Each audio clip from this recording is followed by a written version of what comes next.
അടിച്ചുപൊളി കേന്ദ്രം ദുനിയാവല്ല, അടിച്ചുപൊളി കേന്ദ്രം സ്വർഗമാ. അവിടെ കള്ളുണ്ട്. നമസ്കാരം. പല മതങ്ങളിലും വിശ്വസിക്കുന്ന ആളുകളുണ്ട്, പല വിശ്വാസങ്ങളിലും മുറുകെ പിടിച്ച് ജീവിക്കുന്നവരുണ്ട്.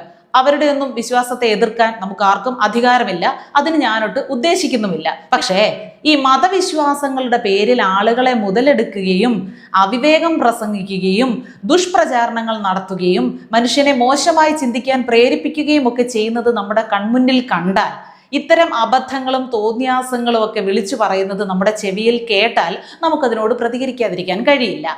ഇന്നത്തെ എൻ്റെ വീഡിയോയ്ക്ക് താഴെ വന്ന് കുറേ അവിവേകികൾ കമൻ്റ് ഇടാൻ പോകുന്നത്, ഇത് ഇസ്ലാമുമായി ബന്ധപ്പെട്ട ഒരു കാര്യമായതുകൊണ്ടല്ലേ നീ ഇരുന്ന് ഈ വിഷം തുപ്പുന്നത്, നിന്റെ മനസ്സിൽ മുഴുവൻ വർഗീയതയാണ്, അതുകൊണ്ടാണ് നീ ഇത് പറയുന്നതെന്നൊക്കെ കുറെ അവിവേകികൾ വന്ന് പറയും. അത്തരക്കാരോട് എനിക്ക് മുൻകൂട്ടി പറയാനുള്ളത്, എൻ്റെ ചാനലിൻ്റെ ഡിസ്ക്രിപ്ഷനിൽ ഞാൻ എൻ്റെ മെയിൽ ID കൊടുത്തിട്ടുണ്ട്. അപ്പോൾ ഏതെങ്കിലും ഒരു പള്ളിയിലച്ചനോ ഒരു ഹിന്ദു സന്യാസിയോ ആരെങ്കിലുമൊക്കെ മറ്റേതെങ്കിലും മതവിഭാഗങ്ങളുമായിട്ടോ മതവിശ്വാസവുമായിട്ടോ ബന്ധപ്പെട്ട വേണ്ടപ്പെട്ട ആളുകൾ ഞാൻ ഇനി നിങ്ങൾക്ക് കാണിച്ചു തരാൻ പോകുന്ന, കേൾപ്പിച്ചു തരാൻ പോകുന്ന അത്രയും ഡിഗ്രിയിലുള്ള അബദ്ധങ്ങൾ, മര്യാദകേടുകൾ, വിവരക്കേടുകൾ പറയുന്ന വീഡിയോയുടെയോ മറ്റോ ലിങ്ക് ഉണ്ടെങ്കിൽ നിങ്ങൾ എനിക്ക് അയച്ചു തന്നാൽ മതി.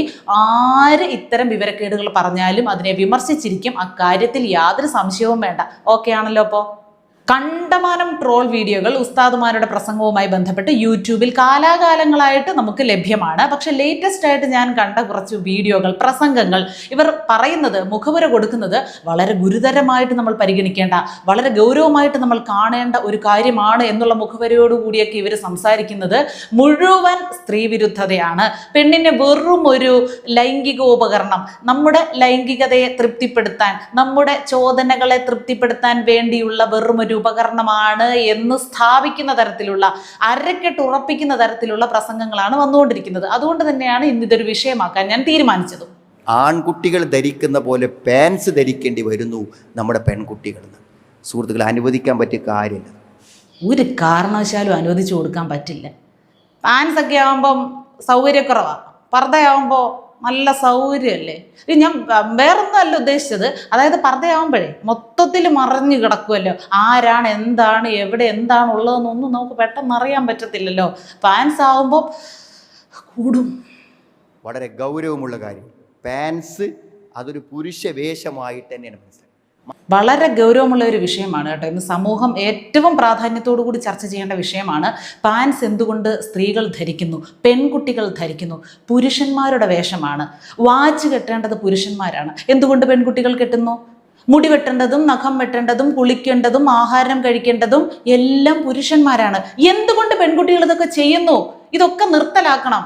വളരെ ഗുരുതരമായിട്ടുള്ള പ്രശ്നങ്ങളിലേക്കാണ് ഉസ്താദ് വിരൽ ചൂണ്ടുന്നത്. മാത്രമല്ല, ഒരു സ്ത്രീയോട് മറക്കാൻ പറഞ്ഞ രൂപത്തിൽ പൂർണ്ണമായി മറയാനും അത് സാധ്യമല്ല. അത് ഒരു സ്ത്രീ മറയ്ക്കേണ്ടത്, അതായത് പൂർണ്ണമായിട്ടും മറയ്ക്കേണ്ടതിനും ഒരു രീതിയുണ്ട്. പുരുഷന്മാർക്ക് ഈ പറയുന്ന കാര്യങ്ങളൊന്നും ബാധകമല്ല എന്നുള്ളതാണ് ഇതിലെ ഹൈലൈറ്റ്.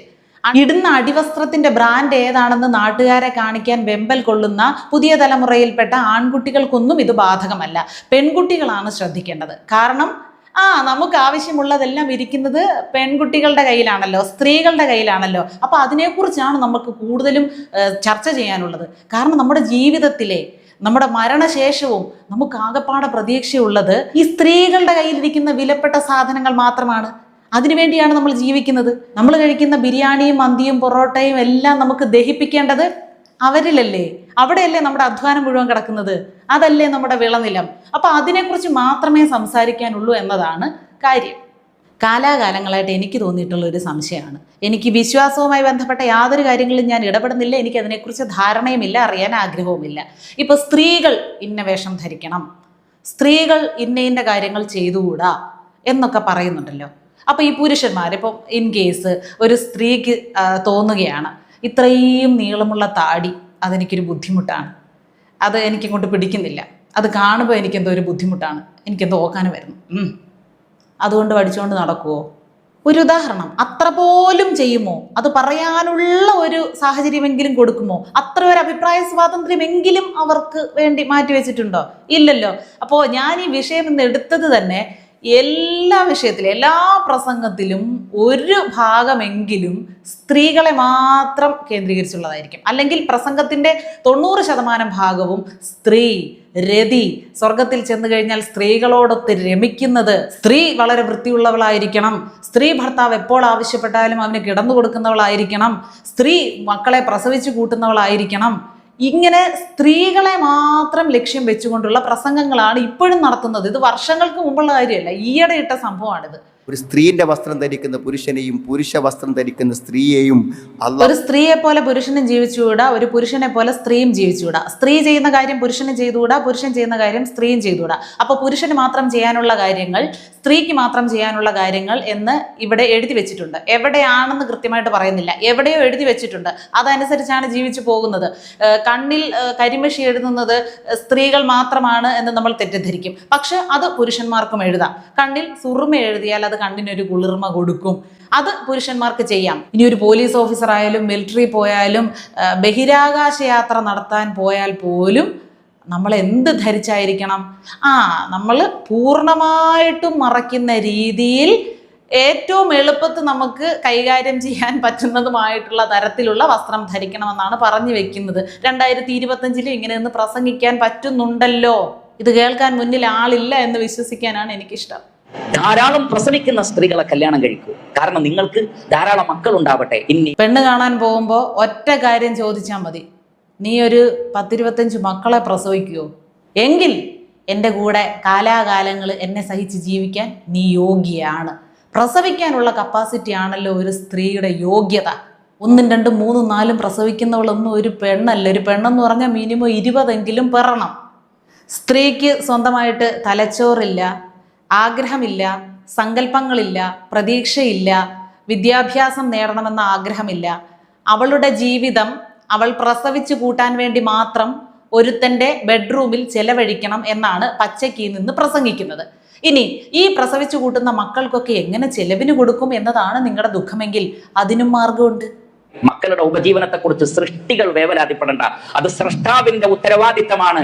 പാകീറിയ ദൈവം അല്ലേ, ഇങ്ങി തന്നോളും.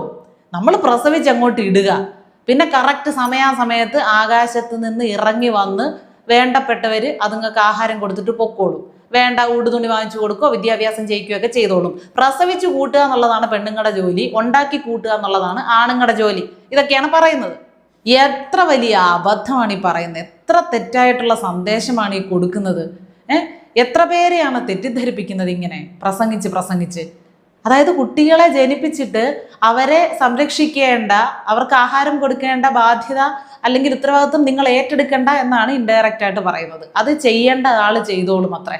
എന്തെങ്കിലുമൊക്കെ ഒരു നിയന്ത്രണം ഇവരുടെയൊക്കെ അബദ്ധങ്ങൾ മാത്രം പുലമ്പുന്ന നാവുകൾക്ക് ഏതെങ്കിലും വിശ്വാസികളായിട്ടുള്ള, യഥാർത്ഥ വിശ്വാസികളായിട്ടുള്ള ആളുകൾ തന്നെ മുൻകൈയെടുത്ത് ചെയ്യണം കേട്ടോ. പാട്ട് കേൾക്കണേ, ഈ യൂട്യൂബിലും ഫോണിലും എല്ലായിടത്തും പാട്ട് ആസ്വദിക്കുന്ന ആൾക്കാരെ നോക്കിയാൽ മതി. അവർക്ക് ഖുർആൻ ആസ്വദിക്കാൻ കഴിയില്ല. പാട്ട് കേട്ടുകൂടാ. സയൻസിനെയൊക്കെ നേരത്തെ തന്നെ വെല്ലുവിളിച്ചിട്ടുണ്ട്, അതൊക്കെ കേട്ടിട്ടുണ്ട്. അതായത് പാട്ട് സ്ഥിരമായിട്ട് കേട്ടാൽ നമ്മൾ ദൈവവുമായിട്ട് കൂടുതൽ അകലും എന്നാണ് പറഞ്ഞു വരുന്നത്. മ്യൂസിക് തെറാപ്പി എന്നുള്ള ഒരു സംഭവമൊന്നും ഇവർ കേട്ടിട്ടില്ലായിരിക്കും. വലിയ വലിയ രോഗങ്ങൾ ചികിത്സിച്ച് മാറ്റാൻ വേണ്ടി സംഗീതത്തെ ഉപയോഗിക്കുന്നുണ്ട്. നമ്മുടെ മനസ്സിനൊക്കെ ഒരു കഷ്ടം വരുമ്പോൾ, ഒരു ബുദ്ധിമുട്ട് വരുമ്പോൾ, ഒരു ആശ്വാസത്തിനായി, അല്ലെങ്കിൽ നമ്മളൊന്ന് വിശ്രമിക്കുമ്പോൾ നമുക്ക് ആ വിശ്രമത്തിന് കുറച്ചുകൂടെ മാറ്റം നൽകാൻ വേണ്ടി പാട്ടിനെ ആശ്രയിക്കുന്നവരാണ് നമ്മളിൽ അധികം പേരും.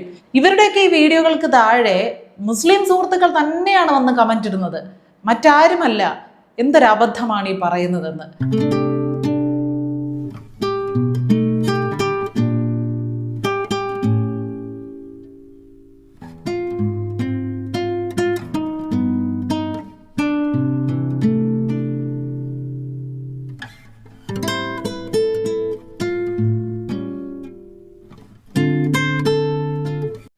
ഓരോരുത്തരും ഇപ്പോൾ ഖുർആൻ വായിക്കേണ്ടവർ ഖുർആൻ വായിക്കുകയും ചെയ്യും, നിസ്കരിക്കേണ്ടവർ നിസ്കരിക്കുകയും ചെയ്യും, പാട്ട് കേൾക്കേണ്ടവർ അതിനോടൊപ്പം പാട്ട് കേൾക്കുകയും ചെയ്യും.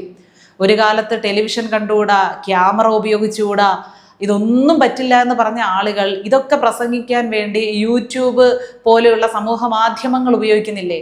ക്യാമറയ്ക്ക് മുന്നിൽ നിന്ന് പ്രസംഗിക്കുന്നില്ലേ? അതൊക്കെ കാലത്തിൻ്റെ മാറ്റമായിട്ട് നിങ്ങൾ കണക്കാക്കുന്നില്ലേ? പിന്നെന്തുകൊണ്ട് ചില അബദ്ധ ധാരണകൾ മനഃപൂർവ്വം മാറ്റാതെ അതിനെ കൊടും വിഷത്തിൽ മുക്കി ജനങ്ങളിലേക്ക് വീണ്ടും വീണ്ടും എത്തിച്ചുകൊണ്ടിരിക്കുന്നത്. ലോലവികാരങ്ങളുള്ളവർക്ക് പറഞ്ഞിട്ടുള്ളതാണ് കേട്ടോ. പിന്നെ ഈ സംഗീതമൊക്കെ മനസ്സിന് ഇത്തിരി നന്മയും കരുണയും സഹതാപവും ഇതൊക്കെ ഇങ്ങനെ ചില നല്ല ഗുണങ്ങളുള്ള ആളുകളുമായിട്ട് ചേർന്ന് പോകുന്ന ഒരു സംഗതിയാണ് ഈ സംഗീതം എന്ന് പറയുന്നത്. എല്ലാവർക്കും അത് പറ്റില്ല, അത് ശരി തന്നെയാണ്. എനിക്ക് പറയാനുള്ളത് നിങ്ങളോടൊക്കെ, നിങ്ങളുടെ വിശ്വാസത്തിൽ എങ്ങനെ വേണമെങ്കിലും മുറുകെ പിടിച്ച് നിങ്ങൾക്ക് ജീവിക്കാം. പക്ഷേ നിങ്ങളുടെ മനസ്സിലുള്ള വിവരദോഷം, നിങ്ങൾ പഠിച്ച വിവരദോഷം അതിങ്ങനെ പരസ്യമായി നിന്ന് പ്രസംഗിച്ച് മറ്റുള്ള മനുഷ്യർക്ക്, ചിന്താശേഷിയുള്ള മനുഷ്യർക്ക് ബുദ്ധിമുട്ടുണ്ടാക്കരുത്. ഒരാളുടെയും വിശ്വാസത്തെ വ്രണപ്പെടുത്താൻ വേണ്ടിയല്ല ഇത്രയും പറഞ്ഞത്. ഇത് കേൾക്കുമ്പോൾ ഏതൊരു കൊച്ചുകുട്ടിക്കും ഒന്ന് പ്രതികരിക്കണമെന്ന് തോന്നും. എന്തൊരബദ്ധമാണ് ഇയാൾ പറയുന്നത് എന്ന് തോന്നും. അത്രയും മാത്രമേ ഞാൻ പറഞ്ഞിട്ടുള്ളൂ. വളരെ കാര്യമായിട്ടുള്ള കാതലായിട്ടുള്ള കാര്യങ്ങളൊന്നും ഞാൻ ഇന്നത്തെ വീഡിയോയിൽ പരാമർശിച്ചിട്ടില്ല. അതും എനിക്കറിയാം. ഇത്രയും പറഞ്ഞ് നിർത്തുകയാണ്. നിങ്ങൾക്ക് ഇതിനോടൊക്കെയുള്ള അഭിപ്രായം എന്താണെന്ന് നമ്മുടെ കമൻറ്റ് ബോക്സിൽ വന്ന് പറയൂ.